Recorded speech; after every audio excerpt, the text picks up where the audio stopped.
আপনি কোন সভ্যতা চান? রাবণের সভ্যতা, লঙ্কার সভ্যতা পুড়ে যাবে, ধ্বংস হয়ে যাবে, থাকবে না।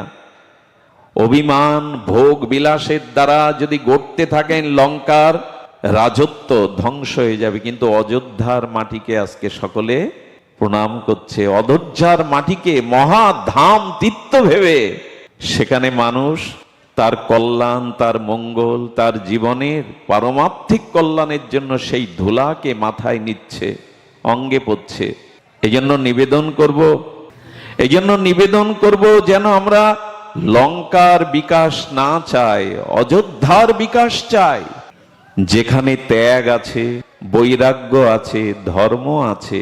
আমাদের সংসারকে, আমাদের সমাজকে গড়তে গেলে আগে চাই প্রহ্লাদ মহারাজের এই কথা মেনে নেওয়া, বানাঙ্গাত যদ্রি আশ্রয়েত।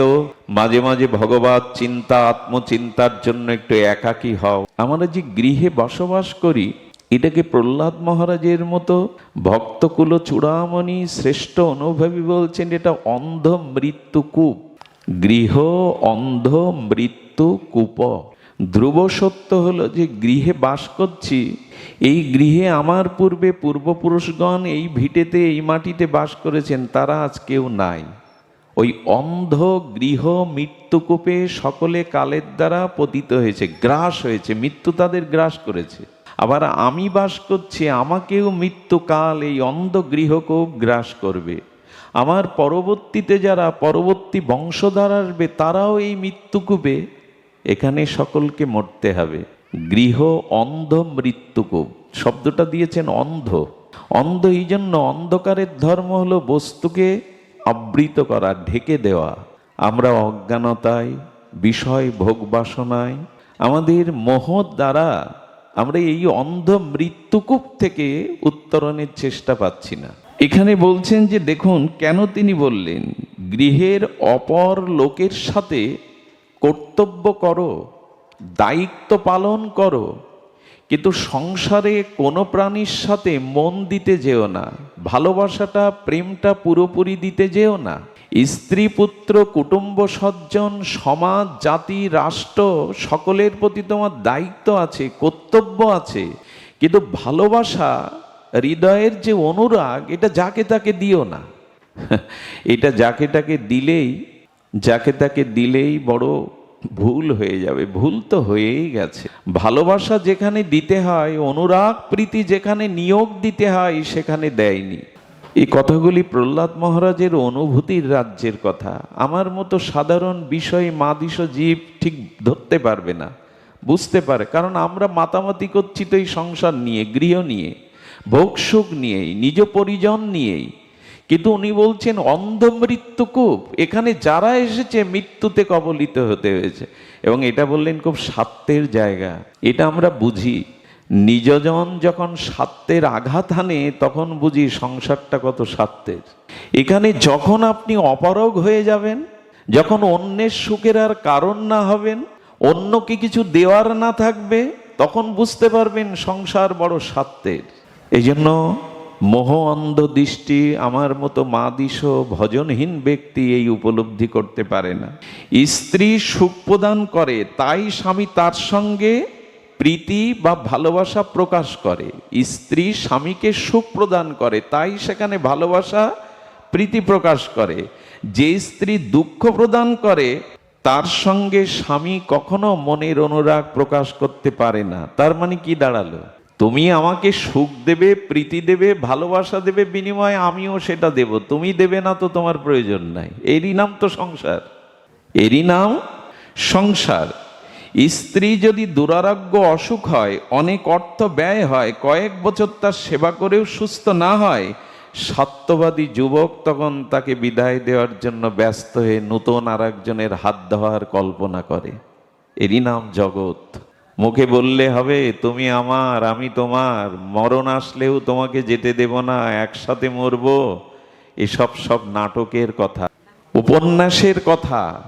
এ জগতে কেউ কারো ব্যথা নিতে পারে না, কেউ কারো যন্ত্রণা, ব্যথা, কর্মফল নিতে পারে না। শীঘ্রই মৃত্যু হলে বেঁচে যায়। সংসার কেমন জানেন? প্রেয়সী স্ত্রী মারা গেল দুরারোগ্য ব্যাধিতে, চিতায় যখন তার লাশটা পড়ে না, অতীতের স্মৃতিগুলো মন্থন করে তার চোখে নোনা জল আসে এবং কি বলে জানেন, আর কাউকে ভালোবাসবো না, আর কারো হাত ধরবো না। 6 মাস 1 বছর যেতে যেতে এই গান সুর উল্টে যায়, একাকী বাঁচা যায়, সংসার বা কে দেখবে, আরেকজনের হাত ধরলো, আরেকজনকে ঠকালো, এই তো চলছে, এরই নাম সংসার। জগৎ দুনিয়া যেখানে আমার আর বোধ দ্বৈত ভাব, এটি প্রহ্লাদ মহারাজ বলছেন না, প্রহ্লাদ তার বাবার প্রশ্নের জবাব দিচ্ছিলেন। উত্তম পাঠ কি, জগতে প্রকৃত লেখাপড়া কি, প্রকৃত বিদ্যা কি, এর উত্তর দিচ্ছিলেন। হিরণ্যকশিপুর প্রহ্লাদকে স্নেহবৎসল পুত্রকে কোলে বসিয়ে বলছে প্রকৃত পাঠ কি, প্রকৃত বিদ্যা কি, প্রকৃত লেখাপড়া কি, তার উত্তর দিচ্ছে নেই। সংসার স্বার্থময়, গৃহ অন্ধ মৃত্যু কূপ, এটি জানাই হলো প্রকৃত বিদ্যা। কৃষ্ণ ভক্তি বিনা বিদ্যা নাহি। আরে লেখাপড়ার সুখে বড় পদ পেতে পারো, চাকরি বাকরি পেতে পারো, লোকের সালাম নমস্কার পেতে পারো, মালা পেতে পারো, কিন্তু যদি ভগবত ভক্তি না হয় ওই বিদ্যা পরকালে কোনো কাজে আসবে না। ওটা অর্থকরী বিদ্যা, পদ প্রতিষ্ঠা সম্মানের কাজে আসবে, পরকালে কাজে আসবে না। আচ্ছা, যিনি পিএইচডি করেছেন, শিক্ষানবী, সারা পৃথিবীতে তার বিদ্যা বৈদুষ্যের প্রভাব খ্যাতি, উনি মারা যাওয়ার সময় ওনার বুকের ওপরে ওই পিএইচডি ডিগ্রি দিয়ে দেবেন। উনি মৃত্যুর পরে যদি আবার কোথাও শিশু হয়ে জন্মান, ওনাকে প্রাক প্রাথমিক বিদ্যালয়ে অ ক খ শিখতে হবে কিনা, না যে পিএইচডি গত জন্ম করেছিলেন পরবর্তী জন্মে পিএইচডি থেকে শুরু করবে, কোনটা? আবার তো ব্যঞ্জন বর্ণ স্বরবর্ণ দিয়ে হাতে খড়ি দিয়ে শুরু করতে হবে কেন? গত জন্মে তো পিএইচডি করেছিলেন, মৃত্যুর সময় তো বুকে পিএইচডি ডিগ্রিগুলো দেওয়া ছিল। বলে ওই বিদ্যাটা একালেই শেষ, পরকালে ওই বিদ্যার সাথে যাবে না। কিন্তু যিনি ভগবত ভক্তি বিদ্যা অর্জন করেছেন, কৃষ্ণ ভক্তি বিদ্যা, পরকালে ওটা সাথে যাবে, ওখান থেকেই তার শুরু হবে। ভগবানকে জানাই প্রকৃত বিদ্যা, না জাগতিক বিদ্যার প্রয়োজন নেই এ কথা কিন্তু বলা হয়নি। শিক্ষক মাস্টার ডাক্তার না হলে সমাজ উচ্ছন্নে যাবে, সমাজের পতন নেমে আসবে, অন্ধকার নেমে আসবে। জাগতিক বিদ্যা প্রয়োজন, কিন্তু মূল প্রয়োজন জাগতিক বিদ্যার সাথে সাথে পারমার্থিক বিদ্যা, পড়া বিদ্যা, ভগবানকে জানা বিদ্যা। এই জন্য প্রহ্লাদ পিতার প্রশ্নে এই বলছেন যে নারায়ণের ধ্যান, নারায়ণের ভগবানের পূজা অর্চন স্মরণ মনন, এর থেকে বড় বিদ্যার নাই। আজ আমাদের সন্তানদের আমরা ইংলিশ মিডিয়ায় দিচ্ছি, ক্ষতি নেই দিন, বড় বড় কেজি স্কুলে বিদ্যালয়ে দিচ্ছি, ক্ষতি নেই, ছোটবেলা থেকেই তাকে ইংরেজি পড়াচ্ছেন, বড় বড় বুলি ওড়াচ্ছেন, কিন্তু আমাদের বৈদিক শিক্ষা, আধ্যাত্মিক শিক্ষা, বেদ বেদান্তের শিক্ষা যদি না দেন, তবে জাতি পিছিয়ে পড়বে। এই ধর্ম আমাদের অনেকখানি পশ্চাৎগামী হয়ে যাবে। আজ পৃথিবীতে সব থেকে বড় যন্ত্রণা, সব থেকে বড় চিন্তার কারণ হয়েছে বর্তমান প্রজন্মকে আদর্শ, চরিত্রবান, ধর্মমুখী, বিবেকবান করে করে তোলা। প্রত্যেকটি পিতামাতার মাথায় আজ সব থেকে বড় চিন্তার ভার হলো সন্তান মানুষ হবে কিনা, নেশাখোর হবে না তো, পশ্চাৎগামী হবে না তো, স্খলিত চরিত্র হবে না তো, ধর্ম ত্যাগ করবে না তো। এই চিন্তা পিতামাতার মাথায় আজ বড় বোঝা। সন্তানকে যথার্থ চরিত্রবান, আদর্শবান, সৎ করে গড়ে তোলায় পৃথিবীতে সব থেকে বড় এখন কঠিন হয়ে গেছে। একথা বোধ করি দ্বিমত কেউ করবেন না। আজ বিশ্ববিদ্যালয়ে পড়েও তাদের বিবেক জাগছে না, তাদের চেতনা, তাদের জীবনের লক্ষ্য, আত্ম উপলব্ধি আসছে না। হাজার হাজার বছর পূর্বে প্রহ্লাদ মহারাজ জানিয়েছিলেন, সন্তানকে আদর্শ বৈদিক ধর্মীয় শিক্ষা দাও, আধ্যাত্মিক শিক্ষা দাও। কিন্তু আজ আমরা এদিকে বড় পরাঙ্মুখ।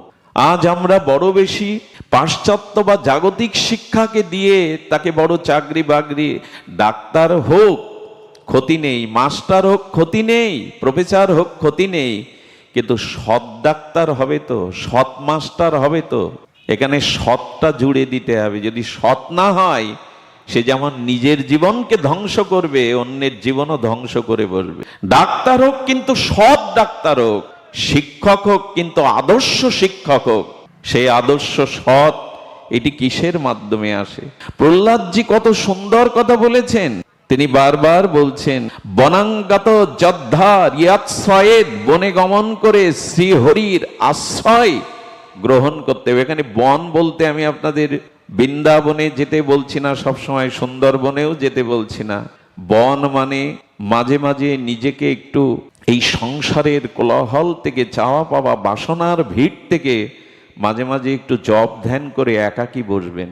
সবাই হই হুল্লোড় করছে, ঘরের কোনায় আপনি একা বসে বসে একটু ভগবত চিন্তা করবেন। মাঝে মাঝে একটু একা হতে হয়, মাঝে মাঝে একটু একান্তে মনোনিবেশ করার চেষ্টা করতে হয়। প্রহ্লাদ মহারাজ বলে চলেছেন, এটাই হলো বিদ্যা।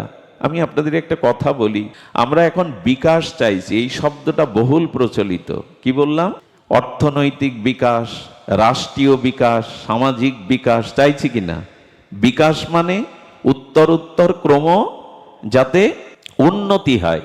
তা আমরা সবকিছুর অর্থনীতি, রাজনীতি, সমাজনীতি সবকিছুর বিকাশ চাইছি, কিন্তু সেই বিকাশটা কি লঙ্কার মতো হবে না অযোধ্যার মতো হবে? কোন বিকাশ চাইছি আমরা? লঙ্কার বিকাশ? আমি কিন্তু আপনাদের কাছে বিনীত সহকারে হাত জোড় করে প্রশ্ন করছি, কোন বিকাশ চাইছি? অযোধ্যার বিকাশ না লঙ্কার বিকাশ? যদি যে লঙ্কার বিকাশ চান, ভুল হয়ে যাবে। আচ্ছা, রাবণ তিনি অর্থ বাড়াতে বাড়াতে পুরো লঙ্কাটা সোনা দিয়ে গড়লেন না? অর্থ তো আমাদের সকলের প্রয়োজন চাই। অর্থ এত রাবণ অর্জন করলেন যে পুরো নগরীটা সোনা দিয়ে মুড়িয়ে দিলেন, সোনার লঙ্কা। আচ্ছা, লক্ষ্য করুন, রাবণ ভাবত তার রিপু ইন্দ্রিয় অর্থাৎ জগতের খাদ্য খাবার তার লোভ ও জিহ্বার লালসা ছিল। তো ভাবলো এক মুখে আর কি খাবো, 10টা মুখ করি, দুই চোখে আর জগৎ কি দেখবো, 20টা চোখ করি। করলেন কিনা? 10 10 মাথা। এত কিছু করেও কি রক্ষা হলো? 1.25 লক্ষ কি যেন নাতি আর 1 লক্ষ পুত্র, কেউ থাকলো প্রদীপ দেওয়ার? পুরো লঙ্কা পড়লো কিনা? পুরো লঙ্কা পড়লো কিনা? তা আমরা কি লঙ্কার বিকাশ চাইবো যে সোনা দিয়ে মুড়িয়ে দিই? অর্থ, সোনা, লোভ, লালসা, ভোগ দিয়ে সংসারটাকে গড়ে তুলি? যদি রাবণ বা লঙ্কার বিকাশ চান, এক সময় আপনাকেও পুড়তে হবে, বাতি জ্বালাবার কেউ থাকবে না। কারণ ভোগের দ্বারা যে বিকাশ, কংসের রাজত্ব ছিল না, মহামানী দুর্যোধনের সিংহাসনও টেকেনি। কত রাজেন্দ্রবর্গ সম্রাট, তাদের রাজ্য ধূলিসাৎ হয়ে গেছে। আপনারা লক্ষ্য করেছেন, ঠাকুর হরিদাস বেনাপোল পাটবাড়িতে, আর ঠাকুর তো নামের কাঙাল, চিরদিনের ভিখারি, দন্য প্রদান। আরে ঝোপঝাড়ে বসে কুটির তৈরি করে বেনাপোল জঙ্গলে নাম করছেন, কিন্তু রামচন্দ্র খা জমিদার, রাজপ্রাসাদ বাড়ি, হরিদাসের চরিত্র হননের জন্য। আচ্ছা, হরিদাসের প্রতি রামচন্দ্র খানের ক্রোধ এলো কেন? হরিদাস তো কারোর সাথে ব্যবসায়িক প্রতিযোগিতায় নামেনি, রাজনীতির মঞ্চে ভোটের প্রতিযোগিতায় নামেনি। তো জঙ্গলে বসে বসে যে হরিনাম করছে, তার প্রতি বিরোধ আসলো কেন রামচন্দ্রের? আসলো কেন জানেন? ওই নেংটি পরা কাঙাল ভিখারি সাধুর সুনাম করে সবাই, সবাই তাকে যশগান করে, প্রণাম করে, অথচ আমি রাজা, আমি জমিদার, আমাকে মানুষ ভয়ে ছাড়া শ্রদ্ধায় সম্মান করে না। এই জগতে সব থেকে বড় সমস্যা হলো মাৎসর্য। মাৎসর্য কথার অর্থ হলো অপরের উন্নতি, অপরের কল্যাণ, অপরের শ্রেয় দেখে আমার হৃদয়ে জ্বালা সৃষ্টি হওয়া। আর এটাই এখন চলছে জগতে সব থেকে বড় সমস্যা। অন্যের উন্নতি, অন্যের কল্যাণ, অন্যের মঙ্গল দেখলেই আমার চিত্তে জ্বালা ধরে। কেন ওর হবে, কেন আমার হবে না? রামচন্দ্র খানের আজ একটা ইট চিহ্নও নেই, লক্ষ্য করেছেন? তার রাজপ্রাসাদের একটা ইষ্টকও নেই, একটা ইটও নেই। অথচ হরিদাস ঠাকুরের আশ্রম আর সারা বিশ্ববিদিত হয়ে মাথা উঁচু করে দাঁড়িয়ে আছে। আমাদের সাতক্ষীরার ঐতিহ্য, সাতক্ষীরার পুরাতন মায়ের বাড়ি, যে প্রাণনাথ বাবু জমিদার বাবু জমিদারিত্বে থেকে এই মন্দির করেছিলেন, আর জমিদারের একটা ইটও নাই, অথচ মন্দির ঐতিহ্য নিয়ে দাঁড়িয়ে আছে। আপনি কোন সভ্যতা চান? রাবণের সভ্যতা, লঙ্কার সভ্যতা পুড়ে যাবে, ধ্বংস হয়ে যাবে, থাকবে না। অভিমান, ভোগ বিলাসের দ্বারা যদি গড়তে থাকেন লঙ্কার রাজত্ব, ধ্বংস হয়ে যাবে। কিন্তু অযোধ্যার মাটিকে আজকে সকলে প্রণাম করছে, অযোধ্যার মাটিকে মহাধাম তীর্থ ভেবে সেখানে মানুষ তার কল্যাণ, তার মঙ্গল, তার জীবনের পারমার্থিক কল্যাণের জন্য সেই ধুলাকে মাথায় নিচ্ছে। অঙ্গে পড়ছে। এই জন্য নিবেদন করব যেন আমরা লঙ্কার বিকাশ না চাই, অযোধ্যার বিকাশ চাই, যেখানে ত্যাগ আছে, বৈরাগ্য আছে, ধর্ম আছে। আমাদের সংসারকে, আমাদের সমাজকে গড়তে গেলে আগে চাই প্রহ্লাদ মহারাজের এই কথা মেনে নেওয়া, বনাঙ্গত যদ্রি আশ্রয়েত। মাঝে মাঝে ভগবত চিন্তা, আত্মচিন্তার জন্য একটু একাকী হও। মাঝে মাঝে ভাগবত, এখানে দেখবেন আপনারা যারা খুব কর্ণ মন অর্পিত করে উৎকর্ণ হয়ে ভগবত কথা শুনছেন, আপনার মনে হবে এখানে কেউ নেই আপনি ছাড়া।